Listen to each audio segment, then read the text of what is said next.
O professor Ayrton Pimentel, mestre pela Faculdade de Direito da Universidade de São Paulo, com a tese O Contrato de Seguro de Vida em Grupo. Já apresentou alguns trabalhos, tais como do seguro de responsabilidade civil, do seguro de crédito.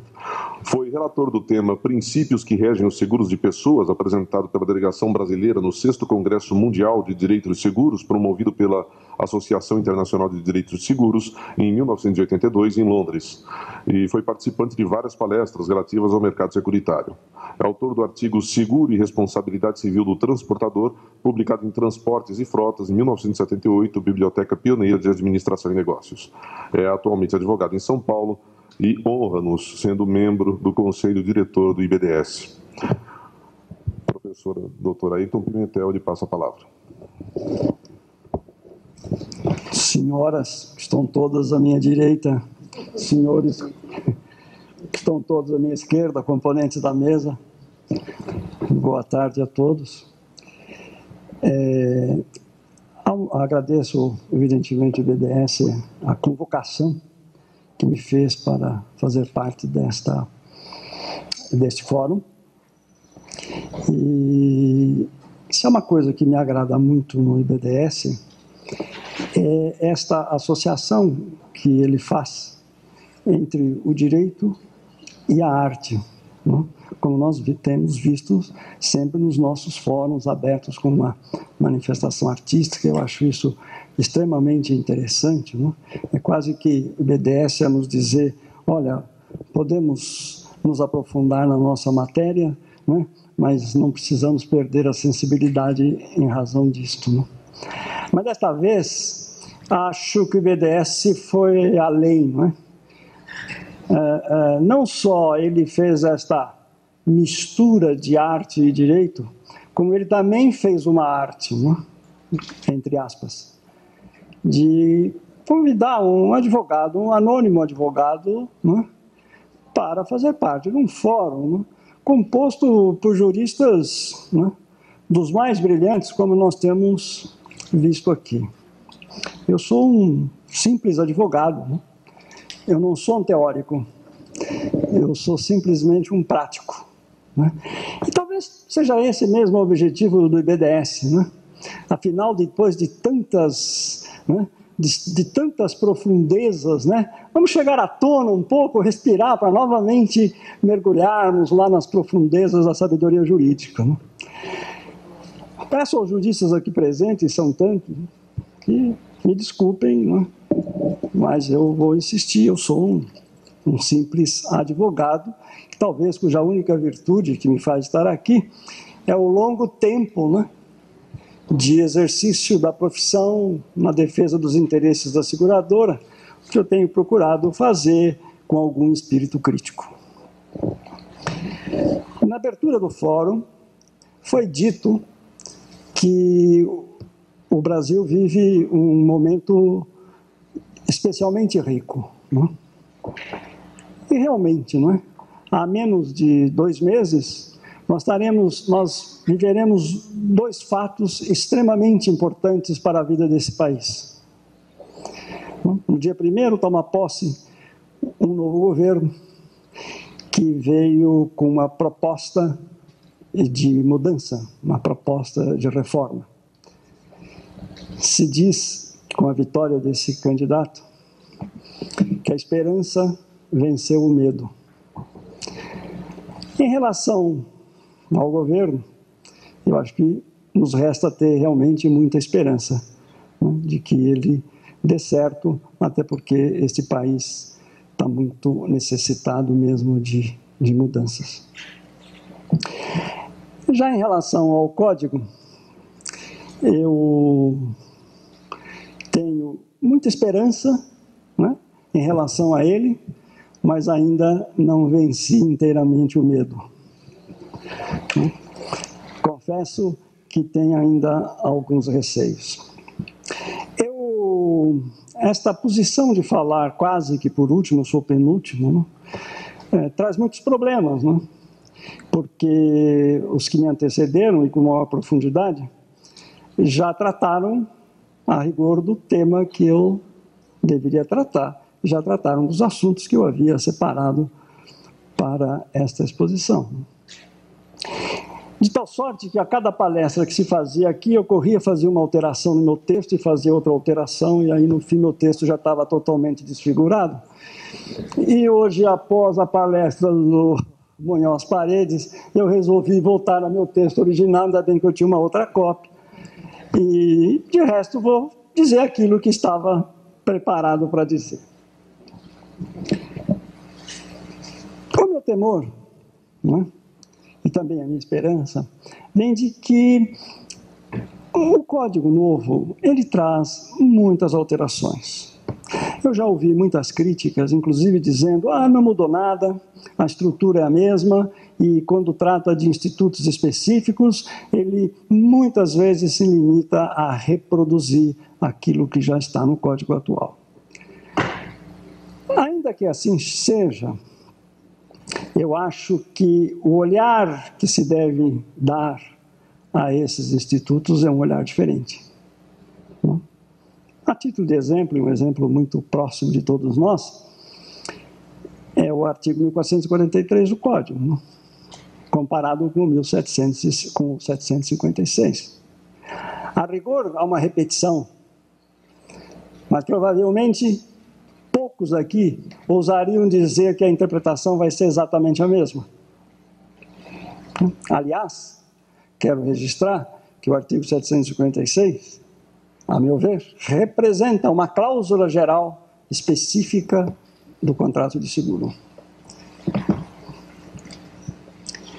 Mas nós vamos sair de um código fechado, autossuficiente, né, que não necessitava dialogar com outros institutos, né, e vamos, né, um código que, diz Bobbio, né, era a miragem da codificação é a completude, uma regra para cada caso. O código é para o juiz um prontuário que lhe deve servir infalivelmente e do qual não pode se afastar. Pois bem, desse sistema fechado e autossuficiente, que se basta a si mesmo, partiremos, como já vimos aqui, inúmeras pessoas dizerem, para um código fundado em cláusulas gerais, em princípios, né? E que cláusulas gerais que contêm conceitos vagos e abertos, em que a atividade criadora da jurisprudência será imensa. Né? Há quem diga que o direito moderno se faz mais com o julgador do que com o legislador. O italiano Enzo Roppo diz o seguinte: é o ordenamento jurídico reservando-se um poder geral de controle sobre as operações contratuais realizadas pelos sujeitos privados. Não as reconhece nem as tutela de modo indiscriminado, mas só após ter verificado que não contrariam os seus fins e os seus valores, só após ter verificado que não contrariam os seus fins nem os seus valores. E quem dirá se cumpre os seus fins e os seus valores? Né?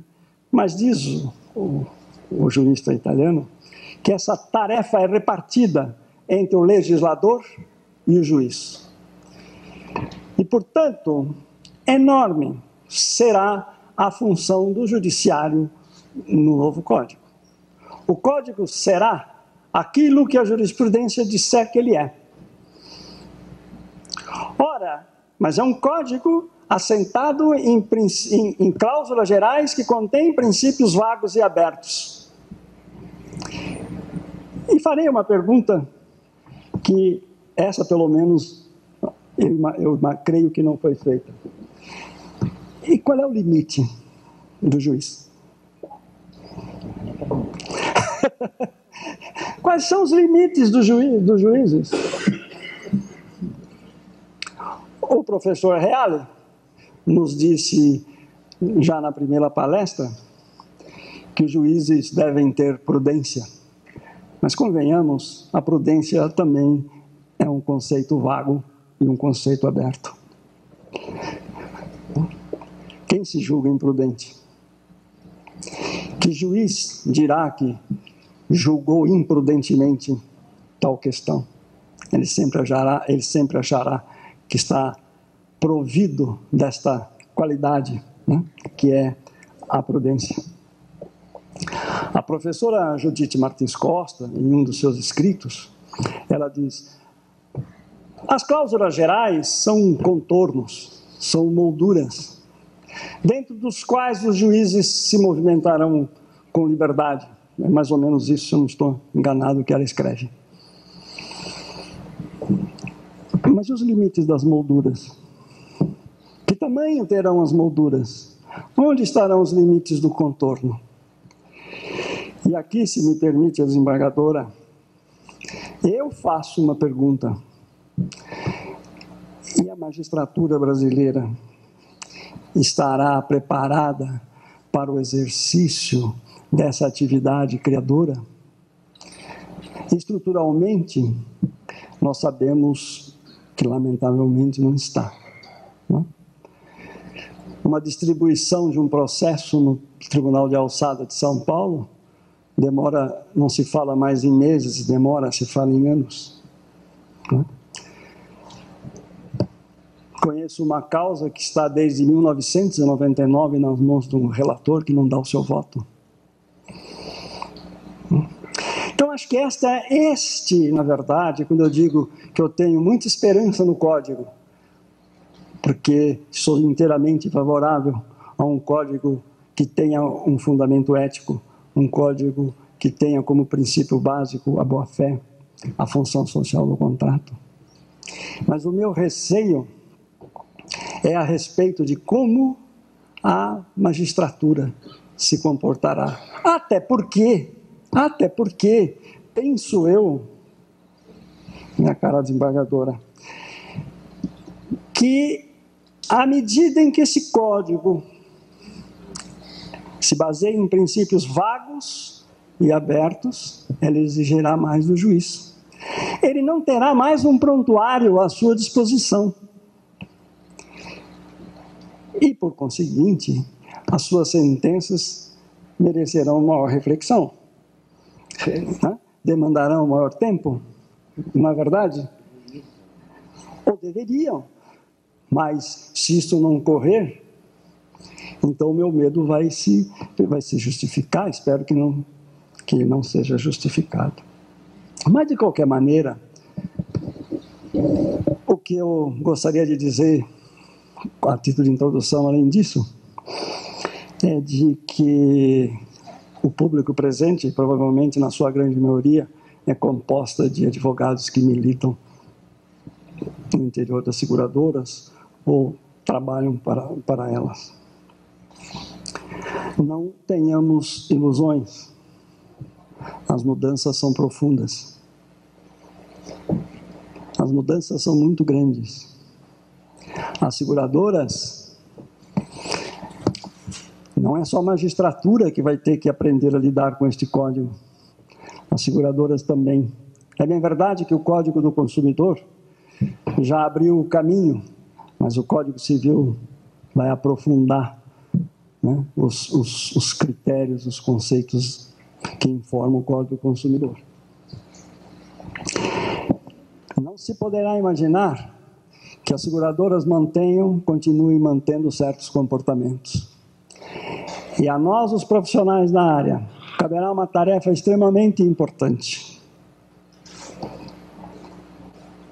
Quer dizer a elas: olha, tal comportamento é desleal. Creio que todos nós já nos defrontamos com situações em que nós dizemos: puxa vida, isso não é muito correto. Mas resignadamente, já, pelo menos alguma vez, já dissemos ao nosso cliente: mas está no contrato. Está no contrato, dá para fazer valer. Não é? Esse comportamento, a meu ver, não nos será mais permitido. Então, a nós também caberá induzir os nossos clientes a uma mudança de comportamento, a uma mudança de adaptação. O código é ético. A função social do contrato e a boa-fé objetiva, a meu ver, né, insisto, na visão de um prático, é uma verdadeira revolução. E nós também, nós temos que rever os nossos conceitos, nós temos que repensar aquilo que já está dentro de nós há quanto tempo. Eu acho extremamente importante um fórum como este, que venham juristas de todos os cantos deste mundo para nos trazer os seus conceitos, a sua visão, os nossos, inclusive.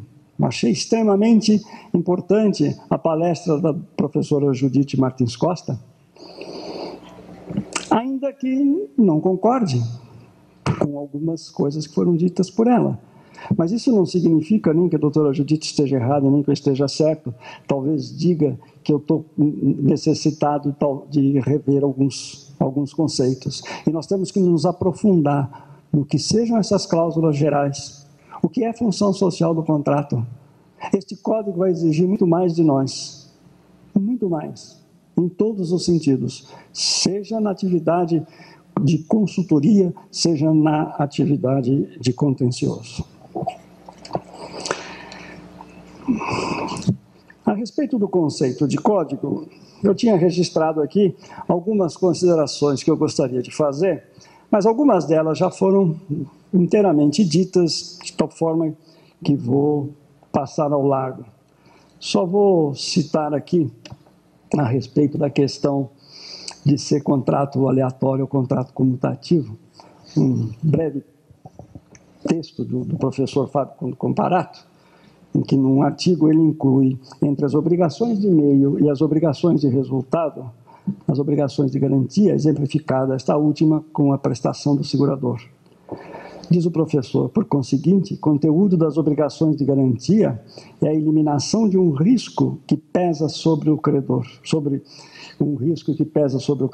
Eliminar um risco significa, a fortiori, reparar as consequências de sua realização. Mas mesmo que essa não se verifique, a simples assunção do risco pelo devedor da garantia representa o adimplemento de sua prestação. Na verdade, o conceito de código ele traz algumas novidades, né? Que eu também gostaria de tratar, principalmente depois da palestra do professor Munhoz Paredes. Ele assimila o conceito de interesse, né, que tardiamente, né, o nosso código nesse aspecto tinha uma dicção totalmente imprópria, né? Mas traz uma novidade muito grande, não é? Que foi colocar no âmbito do seguro de pessoas, né, o conceito de interesse segurável. Essa questão do interesse segurável é muito complexa em relação ao seguro de vida. Se ela é pacífica no seguro de danos, né, o que se pode discutir é o seu verdadeiro conceito, etc., mas não a sua existência em relação ao seguro de danos, grande parte da doutrina nega que o conceito de interesse se aplique ao seguro de vida. Ele se aplicaria exclusivamente aos seguros de dano, que tem típica função indenizatória. E, por conseguinte, não se aplicaria ao seguro de vida, que não teria típica função indenizatória. E, para confirmar, né, eu vou passar aqui para a última folha da minha dissertação, com algumas anotações que eu fiz em razão do que eu ouvi, né? Agora, uma coisa tem que se observar. Primeiro, o Código adota um conceito unitário. Inclui o interesse no âmbito do seguro de pessoas. Isso é uma verdade. O que pode nos levar à conclusão de que o novo Código considera o seguro de pessoas tendo função indenizatória, o que é extremamente discutível. Eu mesmo tenho muita dificuldade, né, de conceber o conceito de interesse no seguro de vida, né, e no seguro de acidentes pessoais, principalmente no seguro de acidentes pessoais por caso de morte. Eu tenho muita dificuldade de aceitar este conceito, mas o Código adotou esse sistema. Mas, ao mesmo tempo que ele adota, que ele assimila o conceito de interesse no seguro de pessoas, ele trata diferentemente. O que me faz crer que ele também não adotou a função indenizatória típica para o seguro de pessoas. Se olharmos a seção de seguro de danos e olharmos a seção de seguro de pessoas, nós vamos verificar que quando ele fala da prestação do segurador, da prestação pecuniária, no seguro de danos, ele se refere sempre à indenização, à indenização, à indenização. E quando trata do seguro de vida, ele diz capital segurado, capital estipulado. O que não é ocasional. Esse tratamento não é ocasional. E de resto,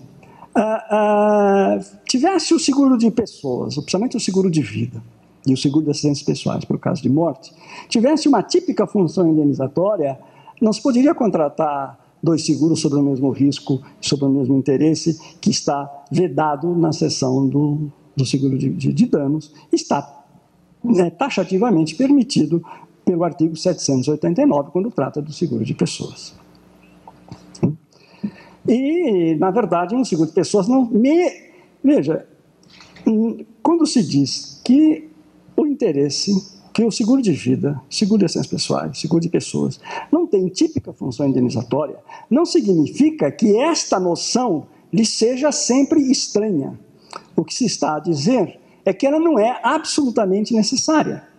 Nós temos típicos seguros de pessoas que são seguros que têm função indenizatória. Seguro de garantia de alguma obrigação tem função indenizatória. O seguro de incapacidade temporária, a diária por incapacidade temporária, tem função indenizatória. O seguro sobre a vida de outrem tem função indenizatória, até porque, no direito brasileiro, o interesse deve ser econômico. A exceção vem no parágrafo do artigo 790, mas estabelecendo uma presunção relativa, no dizer do novo Código. E aí eu gostaria de talvez esclarecer o professor,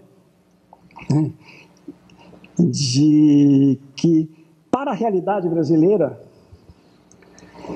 me parece mais conveniente a exigência do interesse segurável no seguro sobre a vida de outro do que o consentimento do segurado.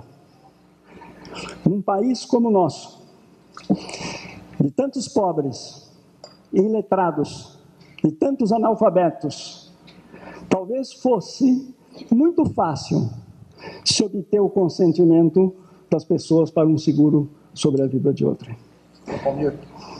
Enquanto que com a exigência do interesse, esta possibilidade, se não é de todo eliminada, pelo menos ela se restringe um pouco. Esse é o esclarecimento, aproveitando a palavra do professor.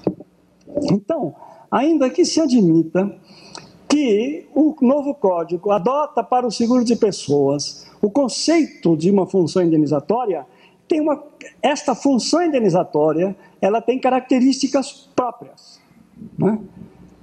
Nós temos seguros de pessoas com função indenizatórias, mas mesmo aí ela tem características próprias. E aí eu concordo com o professor Paredes. Felizmente, neste livro aí que fizemos a toque de caixa, está dito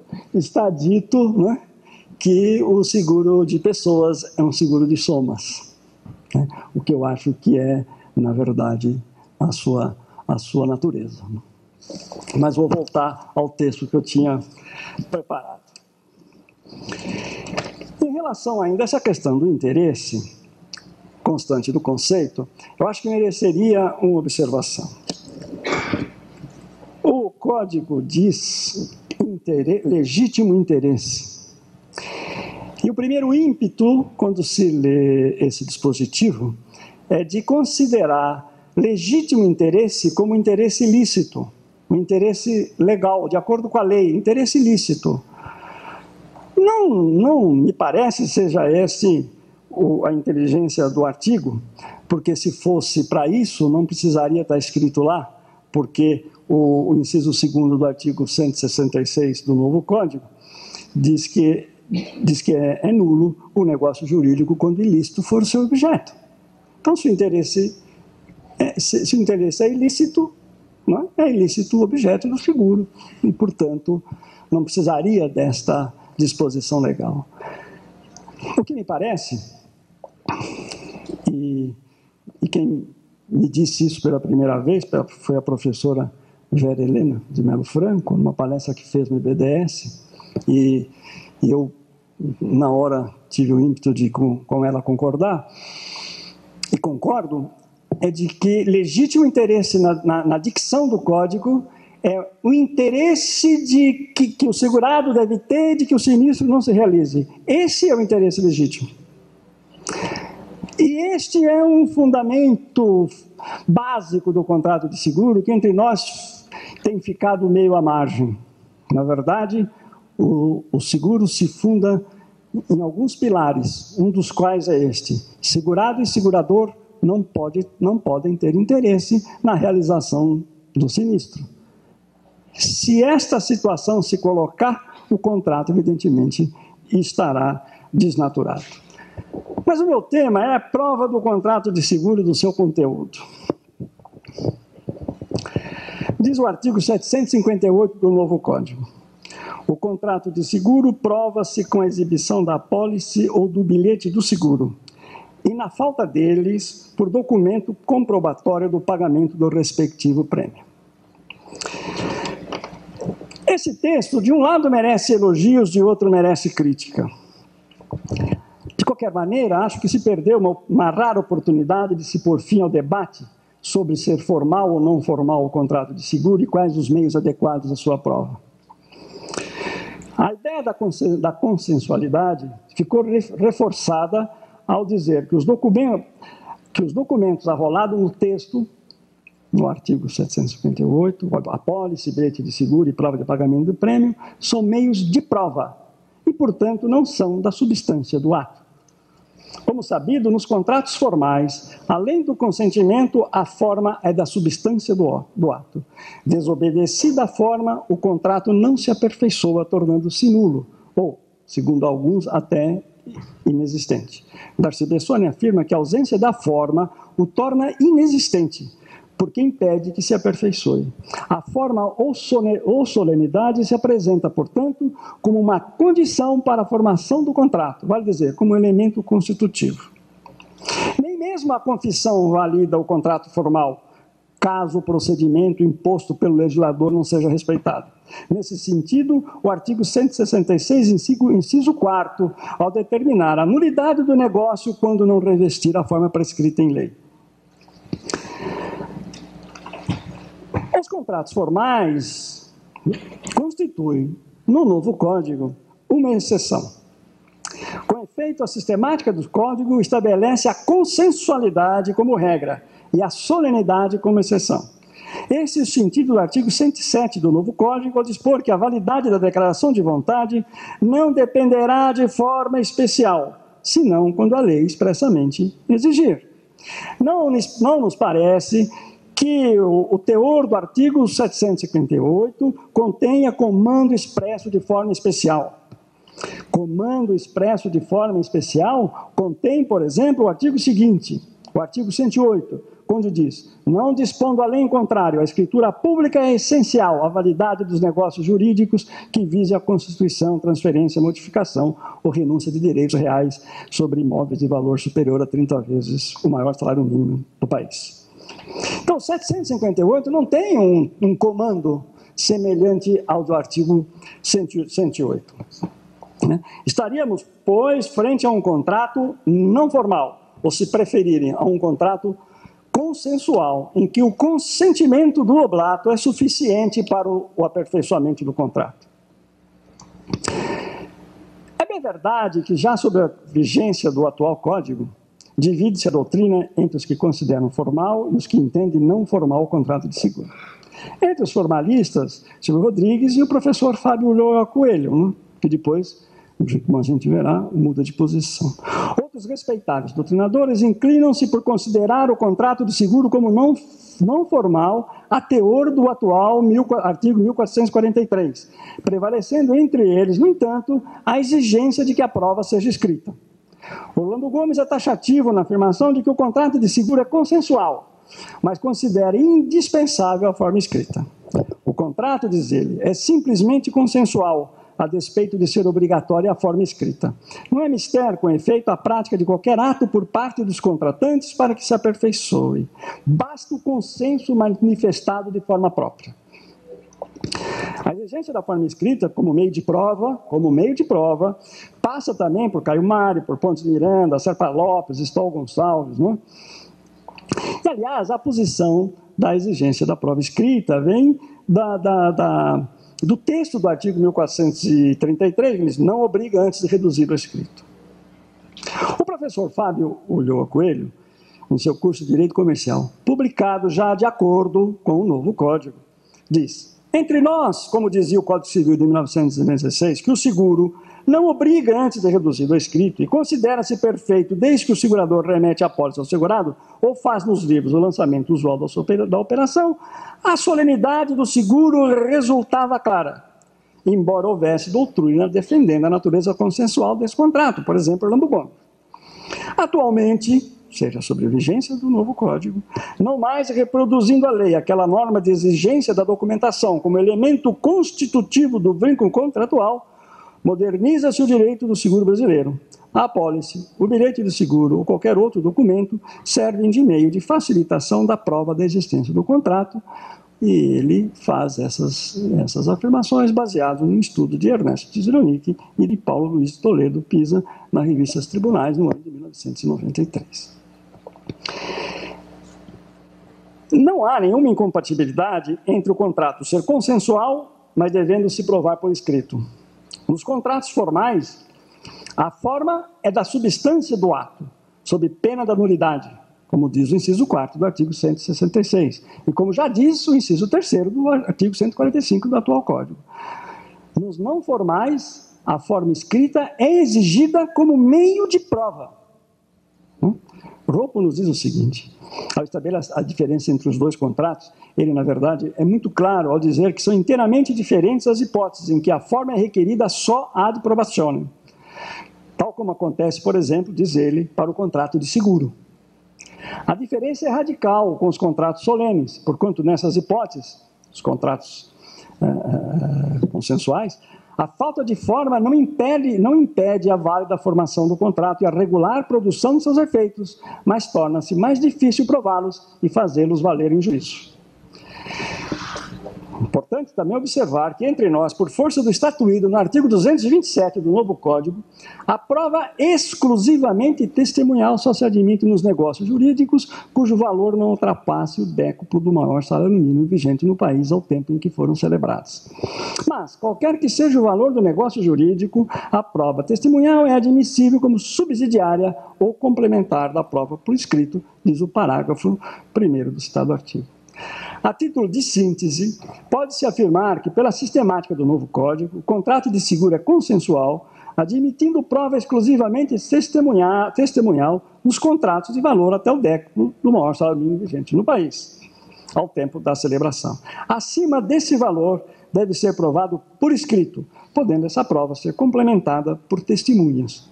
Mas o escrito não é da substância do ato, mas exigido só como prova.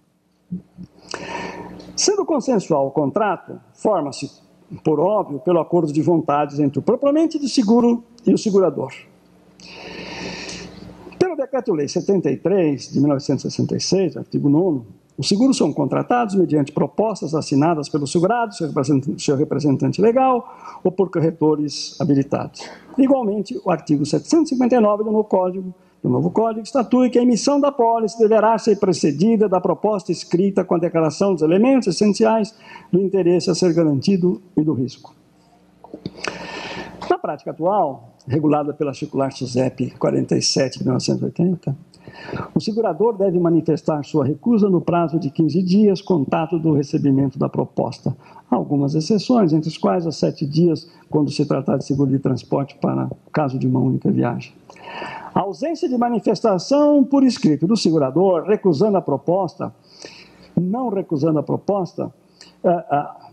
a ausência de manifestação por escrito do segurador recusando a proposta caracterizará a aceitação implícita na linguagem da referida circular.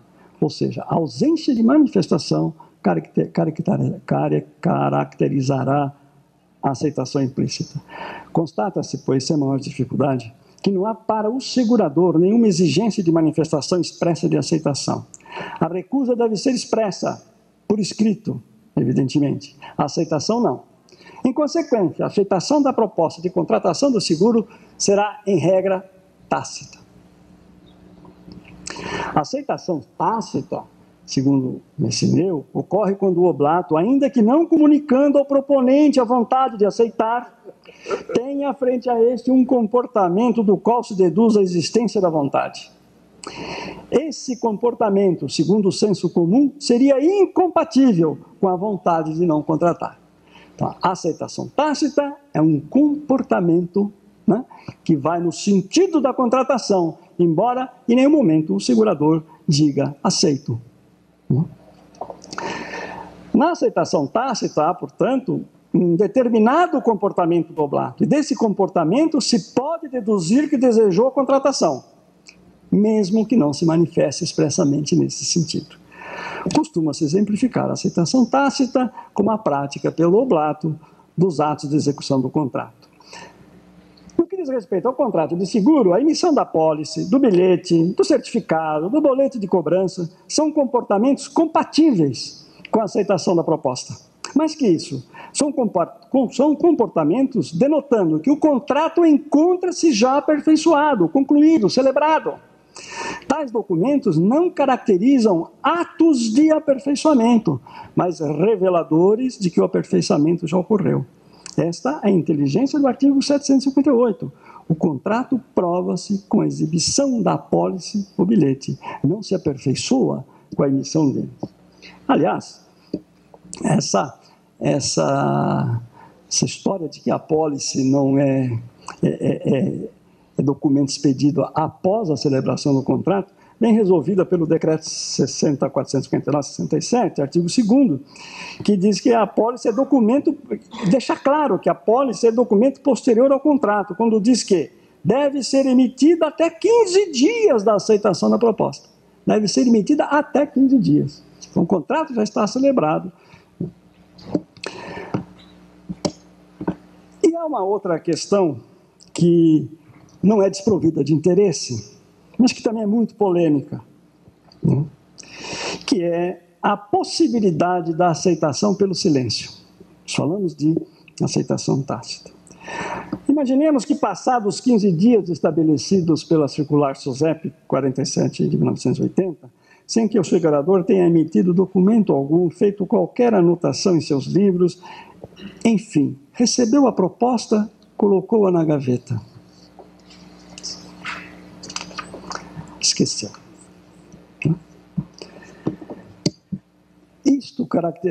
O silêncio caracterizaria a aceitação? Em primeiro lugar, há que se distinguir a aceitação tácita do silêncio. Volto a Messineu.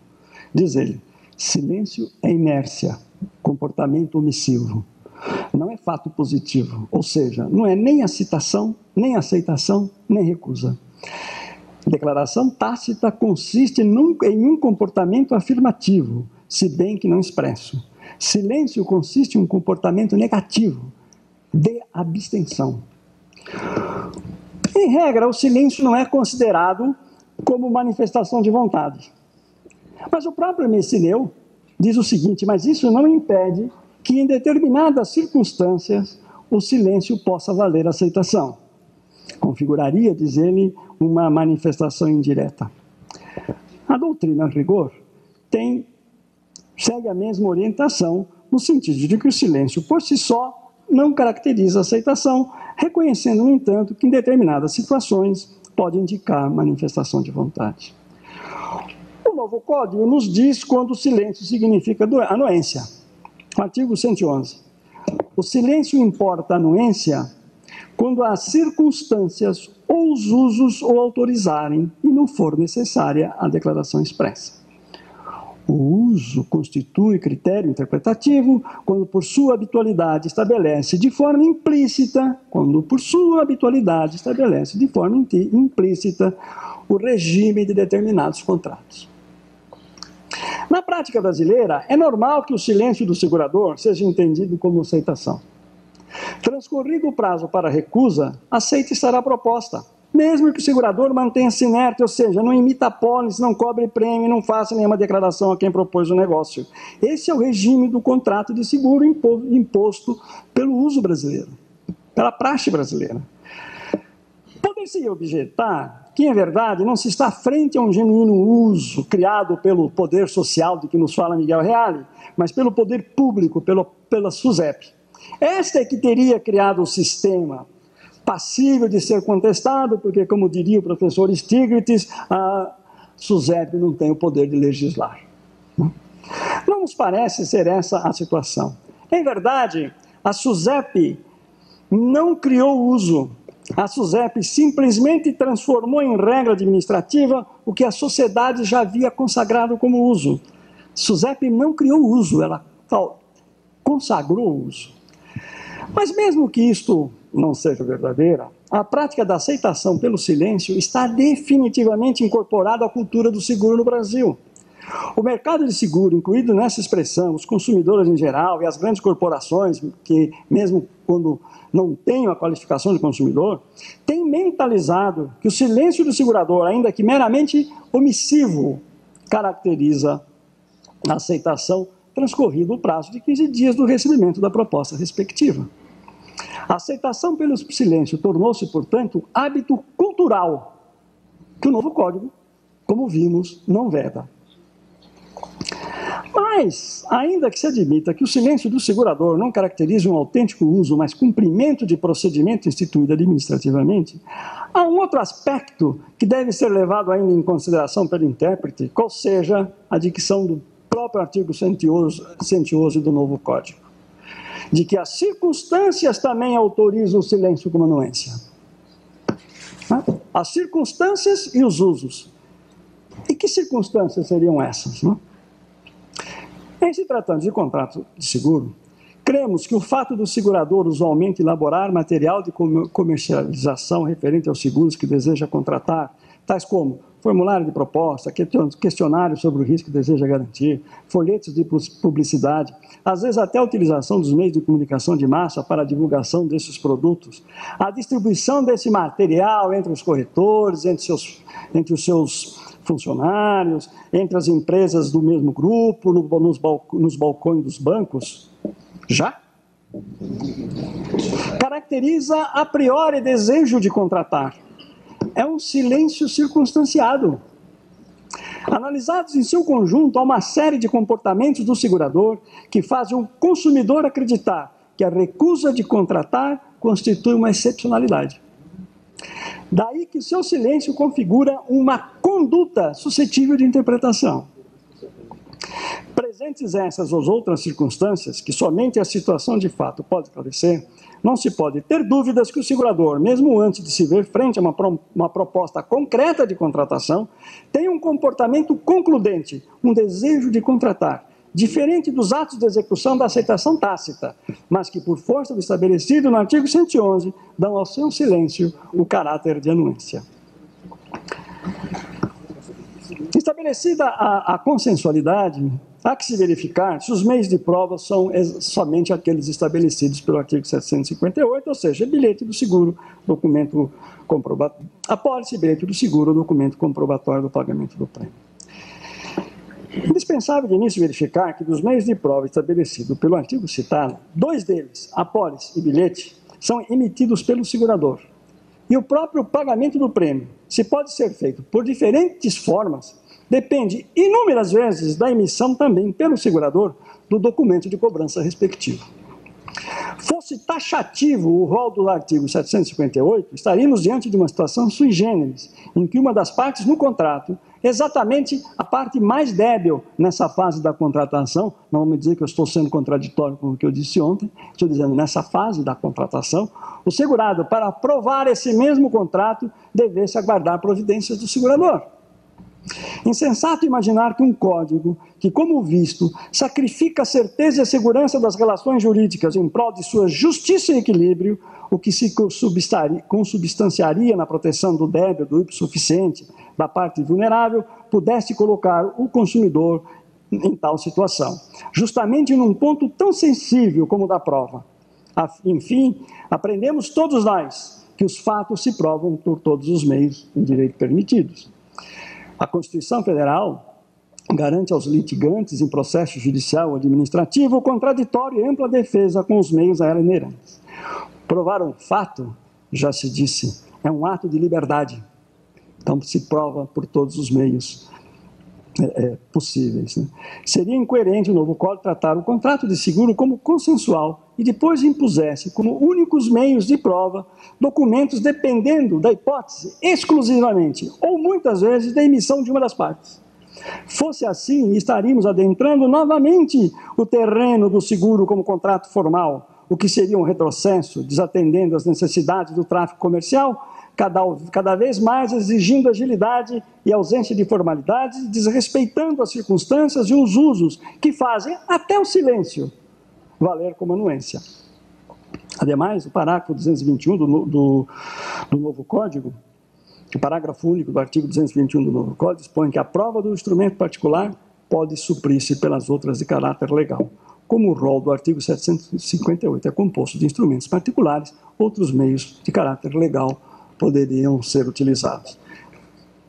E de resto, o rol de documentos do artigo 758 não fecha todos os documentos expedidos pelo segurador, normalmente pelo segurador, e comprobatórios da relação contratual. Como, por exemplo, o certificado individual no seguro de vida em grupo. Caso a lista de documentos do artigo 758 caracterizasse números cláusulas, equivaleria a dizer que o consumidor, que ao adquirir um veículo em uma concessionária e recebe de seu corretor a informação, ou do próprio segurador, de que basta passar um fax da nota fiscal de aquisição para que saia dessa concessionária devidamente garantido, com um seguro contra roubo, incêndio ou colisão, está sendo enganado. O mesmo se diga quando submete seu veículo a uma vistoria prévia à empresa de confiança dessa seguradora. Se ocorrer um sinistro entre a concessionária e a residência do segurado, se nisso não estaria a prova da remessa dessa nota fiscal, a prova da cópia da vistoria, seriam inidôneas como prova do contrato de seguro, ainda mais se aliadas a outras provas, como a testemunhal, por exemplo. Temos, portanto, que o contrato de seguro poderá ser provado pelo dizer do novo Código por qualquer meio de prova permitido. Exceção feita aos contratos de valor inferior ao décimo salário mínimo, pode ser provado até por prova testemunhal. Eu vou dar um pulo, porque o tempo já não me permite. Consta do meu tema, além da prova do contrato, a prova do conteúdo do contrato, que realmente nem sempre ao se contratar o seguro, se tem conhecimento do seu conteúdo caracterizado pelas chamadas condições gerais. Como preleciona Ropo, todo aquele que pelas suas atividades econômicas se encontra na necessidade de estabelecer uma série indefinida de relações homogêneas no seu conteúdo, com uma série, por sua vez, indefinida de contrapartes, predispõe antecipadamente um esquema contratual, um complexo uniforme de cláusulas aplicáveis indistintamente a todas as relações da série, que são assim sujeitas a uma mesma regulamentação. Aqueles que, por seu lado, desejam entrar em relações negociais com o predisponente para adquirir os bens ou serviços oferecidos por estes, não discutem nem negociam singularmente os termos e as condições de cada operação, e, portanto, as cláusulas do contrato respectivo limita-se a aceitar em bloco essas cláusulas de forma unilateral e uniformemente predispostas pela contraparte, assumindo um papel de simples aderentes. Estamos frente, portanto, àqueles contratos que regulados pelas condições gerais. Tal forma de contratar impõe-se e ajusta-se a diversos ramos de atividade, mas talvez a nenhuma com tanta perfeição quanto a atividade securitária. Afinal, nada mais conveniente do que para agrupar riscos homogêneos do que contratos também homogêneos. A uniformidade das cláusulas contratuais contratuais facilitam não só a contratação, mas trazem seus benefícios para a fase de execução do contrato. O processo de regulação de sinistro é extremamente facilitado pela uniformização das cláusulas contratuais. Inimaginável que cada representante do segurador pudesse discutir o conteúdo de cada contrato a ser celebrado e que cada sinistro levasse o seu regulador ao estudo de cada contrato para poder aplicá-lo ao caso concreto. Os contratos ditos de adesão são, pois, necessários e indispensáveis a uma economia de massa. De outra parte, são porta aberta para imposição de cláusulas iníquas e abusivas. Daí a necessidade de que, em algumas atividades, em razão da sua importância social, estejam sob controle do poder público, como acontece com o contrato de seguro. A grosso modo, se pode dizer que temos 3 sistemas de controle, né? SUSEP impõe o conteúdo contratual, né? Hoje, entre nós, seguro de acidentes pessoais, na verdade, as condições, as cláusulas, as condições gerais, a rigor, são impostas pela SUSEP. Situações em que a SUSEP aprova previamente as condições estabelecidas pela seguradora. E uma outra linha em que a seguradora poderá comercializar o produto e manda para a posterior aprovação da SUSEP. Mesmo quando impostas pelo poder público, as condições gerais não adquirem caráter normativo, mantendo sua condição contratual, até porque o fato de ser imposta não faz com que o consumidor deixe de ser a parte frágil na relação. O que importa para fins dessa exposição é que as condições gerais que regem o contrato de seguro são unilateralmente, como regra, estabelecidas pelos seguradores, têm um caráter abstrato, são invariáveis, aplicando-se a uma infinidade de contratos. Mas, num determinado momento, elas devem se concretizar num contrato determinado, sendo, então, impostas aos pretendentes do seguro. Todavia, para que possam ser consideradas como integrantes do contrato, devem elas, de alguma forma, ser levadas ao conhecimento desses pretendentes.